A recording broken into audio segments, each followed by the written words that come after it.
Hello everyone, this is CS Prapti Hazare, and in today's video we are going to discuss what are the three things that this course demands from you. और course की definition में CA, CS, CMA तीनों आते हैं. तो कौन सी है वो चीजें जो ये कोर्स आपसे डिमांड करता है? I always feel that before pursuing और before deciding to start any course, और जब आप उस कोर्स को परस्यू कर रहे हो आपको ये पता होना बहुत जरूरी है कि which are all the things that this course wants from you. तभी जाके आप कहीं पे तो आपकी डिजायर्ड मंजिल तो अचीव कर पाओगे, अपने टाइटल को अचीव कर पाओगे. तो इसके लिए बहुत जरूरी है that you know that what are all the things that this course needs from you. So without any further ado, let's get started. The first thing that this course wants from you is your time. आपका time मतलब पूरा इस course का ही है. देखो, आपने इससे पहले भी बहुत सारे कोर्सेज को परस्यू किया होगा. कोर्सेज मतलब बड़ी बड़ी एग्जाम्स दी होगी, जैसे कि 10th है, 12th है, आपने दिया है. लेकिन कभी ऐसी सिचुएशन नहीं आती है that you think that things are unmanageable. इतना वास्ट सिलेबस ऐसे कभी हुआ नहीं है. दैट सिलेबस इज मैनेजेबल, कुछ हद तक आप मैनेज कर सकते हो. लेकिन इन कोर्सेज में क्या होता है, the syllabus is so vast that it becomes so difficult to manage, and तब जाके वो टाइम क्रंच की फीलिंग आने लगती है. तो इस पे एक ही सोल्यूशन है, and that is to give the course maximum time. आपकी लाइफ का हर पल for the next 2.5 to 3 years इस कोर्स का ही है, और आपको इन कोर्सेज को ही वो टाइम दे देना है, इरिस्पेक्टिव बाकी कोई भी सर्कमस्टांसेस आपके लाइफ में हो. कुछ भी हुआ है, लेकिन इस कोर्स को आपको एक ही चीज देनी है, एंड दैट इज आपका टाइम. क्योंकि क्या है, एक पार्टनर होता है देखो हमारे लाइफ में जो हमसे सबसे ज्यादा टाइम मांगता है. मतलब उसको कुछ चाहिए नहीं, उसको बस हमारा टाइम चाहिए. वैसे आपकी लाइफ का ये पार्टनर है जो अभी कुछ सालों के लिए आपका टाइम मांगने वाला है, पर उसके बाद खुशियां ही खुशियां है. एंड ये आपका ऐसा साथ निभाएगा कि आपको लगेगा अरे यार सही चीज की, कि उस वक्त इतना टाइम उसको देना वर्थ इट था, and it is worth it. And when you clear you start realizing कि अरे मैंने जो इतनी मेहनत की, आज वो रंग लाई है. एंड आज I am seeing how people are respecting me, the way people start looking to you, it changes. आप कहीं पे भी जाओ, your parents are so proud, the way they introduce you, it's a very beautiful feeling. और उसके लिए आज इस कोर्स को टाइम देना बहुत इंपॉर्टेंट है. And to clear the course, I mean to achieve that prefix, this is the only solution. मतलब आज अगर आप इस चीज को नहीं समझोगे ना, तो कहीं मतलब टाइम बाद जब आप अनफॉर्चुनेटली फेल वगैरह हो जाओगे, तब आपको पता चलेगा कि नहीं यार, इस टाइटल को अचीव करने के लिए यही एक सोल्यूशन है, that is your time. And you can ask anyone who has achieved the title that you will understand that उस बंदे ने उस वक्त अपनी लाइफ का सबसे ज्यादा मतलब मैक्सिमम टाइम इस कोर्स को दिया, तब जाके आज वो उस मुकाम तक पहुंचा है. तो इसके लिए इस कोर्स को आपका टाइम बहुत चाहिए, और जो आपको अभी उसको देना ही होगा. Second thing that this course demands from you along with time is your dedication. It is very important that you are dedicated towards the course. What I mean by dedication is, in simple words, भूख लगनी चाहिए. देखो, जब भी आपको बहुत भूख लगती है ना, तब आप कुछ भी करोगे खाना ढूंढने के लिए. कुछ भी करोगे, पका लोगे, कुछ भी करोगे, मैगी बनाओगे, कुछ भी करोगे, लेकिन अभी मुझे कुछ तो खाने को चाहिए. आपका अगर कोई ऐसा आइटम हो जो आपको पसंद है, आप वो भी खा लोगे, लेकिन अभी आपको भूख लगी है इसके लिए. तो वैसी वो पागलों वाली भूख आपके अंदर होनी चाहिए कि मुझे कुछ भी करके इस टाइटल को अचीव करना ही है. एंड जब वो भूख लगती है ना, तभी जाके कहीं पे तो भगवान और किस्मत आपका साथ देती है. वो डायलॉग है ना कि कहते हैं कि किसी चीज को इतने दिल से चाहो तो पूरी कायनात आपको उससे मिलाने की कोशिश में लग जाती है. एंड इट इज ट्रू, जब आप उसको इतने दिल से चाहोगे ना, तभी कायनात आपको उससे मिलाएगी, और वो तभी होगा. That is absolutely true. That's why वो डेस्परेट वाली फीलिंग यहाँ पे होना बहुत जरूरी है.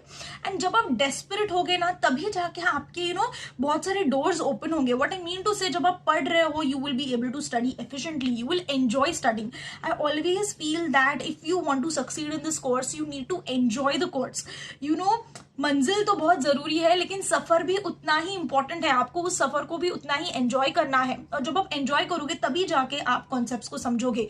देखो, this course is not like some रट्टा मार कोर्स की चीजें रट ली, स्कूल में जाके एग्जाम दे दिया, हो गया, ऐसे नहीं है। आपको चीजों को अंडरस्टैंड करना पड़ता है, दिमाग को दौड़ाना पड़ता है, और ये सब तभी होगा जब आपको अंदर से लग रहा है कि अभी मुझे ये चीज को करना है, आई डेस्परेटली वांट इट, तभी जाके everything starts falling in place, and that's when luck also helps you. Luck is also a factor in these exams, and तभी जाके सारी चीजें प्लेस में पड़ती है एंड आपको वो टाइटल मिलता है। My sister always says that there are many things that fall in place. ऐसा होता है ना, बहुत सारी चीजें होनी पड़ती है तब जाके वो PASS पास दिखता है।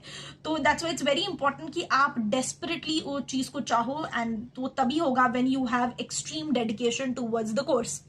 The third thing that this course demands from you is patience. is also very very important in this course। आप अगर किसी क्लियर CA CS या फिर CMA को देखोगे जो जिसने वो टाइटल को अचीव किया है, you will see that they are so patient. मतलब उनकी कामनेस की लेवल कुछ अलग ही रहती है। जो सिचुएशंस में एक नॉर्मल इंसान प्रेशर ले लेता है, वो सिचुएशंस वो एब्सोल्युटली चिल रहते हैं। क्यों होता है वैसा? क्योंकि उन्होंने इतना प्रेशर ऑलरेडी अपने लाइफ में झेला है, तब जाके आज वो इतने पेशेंट है। That's why it's very important that you are patient. वो क्वालिटी आपको अपने अंदर बिल्ड करनी ही पड़ेगी कि that you are patient. Patience is very very important. And अभी देखो, unfortunately if you fail at any point of time in this exams, उसके बाद भी it's very important that you have to be patient. That इस बार नहीं हुआ है, अगली बार होगा। You need to have that never give up attitude. आप ऐसे नहीं कर सकते हो कि नहीं यार अभी हो नहीं गया, मैं छोड़ के जा रहा हूँ, ऐसे नहीं होगा। There are people who are pursuing the course for many years without giving up. So they should be a form of inspiration for you, and आपको गिव अप नहीं करना है। पेशेंस की तो फेलियर में तो जरूरत पड़ती है, but at the same time अब अगर आप पढ़ रहे हो और आपने डिसाइड किया है कि आज मैं 2 सब्जेक्ट्स करूंगी, लेकिन हो सकता है कि शायद से वो जो पहला सब्जेक्ट है वो आपका दिन का इतना टाइम ले ले कि दूसरे के लिए बहुत कम टाइम बच जाए, तभी भी पेशेंट रहना चाहिए कि चलो ठीक है, कोई बात नहीं, इट्स फाइन, अगले दिन हो जाएगा, I will manage. It's always important to stay positive, और पॉजिटिविटी तभी आएगी जब आप पेशेंट हो। कभी कभी ऐसे भी होगा कि आज हमने डिसाइड किया है कि मैं इस चैप्टर को 3 घंटे में करूंगी, लेकिन 4.5 घंटे लग जाए या फिर 4 घंटे लग जाए, तब वो फीलिंग आने लगता है अरे यार क्यों नहीं हो रहा, क्यों नहीं हो रहा। तभी भी इट्स इंपॉर्टेंट कि हो जाएगा, अभी मुझे इसको इतना टाइम देना जरूरी है, because I am studying efficiently and quality is more important, और इसीलिए अभी मुझे इसको इतना टाइम देना है। Patience is also important at that point of time कि चलो आपने डिसाइड किया 3 घंटे बाद ब्रेक ले लूंगी, और शायद से आपका इतना टाइम चला गया कि आपकी ब्रेक का टाइम इंक्लूड हो गया, तो आपको बस ब्रेक जो आधे घंटे का मिल सकता था वो बस 10 मिनट्स का मिला। तभी भी you need to stay patient, and that's why I always say that you need to be dedicated. So all the 3 things that I have told you today that this course requires from you, that is your time, your dedication and your patience, are all interconnected. जब ये तीनों चीजें आपके पास होंगी तो आपको दुनिया जहां में कोई भी रोक नहीं सकता है उस टाइटल को अचीव करने से। You are definitely going to succeed। और ये कोर्स ना आपको एक इंसान में मोल्ड करते जाता है। It makes you a better human being. You will see that before achieving the title what you were, and after achieving the title what you are, it is so different. Like there is a drastic change, and that's what the course does to you. तो इसके लिए बहुत जरूरी है कि आप इन 3 qualities को build करो, और तभी जाके आप उस टाइटल को अचीव करोगे। If you have any other request for any other videos, please let me know in the comment section below, and don't forget to do the usual, that is like, share and subscribe, and follow me on Insta at cs.prapti.hazare. All the best, do well, make your parents proud, because it is a great feeling when you add the prefix of CS before your name.